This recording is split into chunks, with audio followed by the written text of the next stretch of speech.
প্রিয় দেশবাসী, রাতের অন্ধকারে পানি আসার কারণে নোয়াখালী, কুমিল্লা, ফেনী এই সকল স্থানগুলোতে যে ক্ষতিগুলো হয়েছে, এই ক্ষতিগুলো কিন্তু আমরা অনেকেই দেখেছি। অনেকেই না, আমরা প্রত্যেক বাঙালি কিন্তু এই ক্ষতিগুলো দেখেছি অনলাইনে।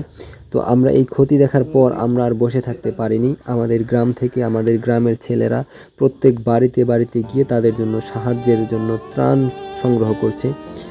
কি দিয়ে আমরা ক্ষুধা নিবারণ করব? আপনারা কিন্তু ইতিমধ্যে স্ক্রিনে একটা বাচ্চাকে দেখতে পেয়েছেন। এই বাচ্চাটিকে দেখে হৃদয় কেঁপে ওঠেনি এমন কোনো বাঙালি নেই। না জানি ওই বাচ্চাটির মতো কত বাচ্চা আছে এই গভীর পানির নিচে, কত বৃদ্ধ বাবা মা হারিয়ে গেছে এই বন্যার পানিতে, কত মানুষের মৃত্যু ঘটেছে এই বন্যার পানিতে। আহ, কি বেদনাদায়ক!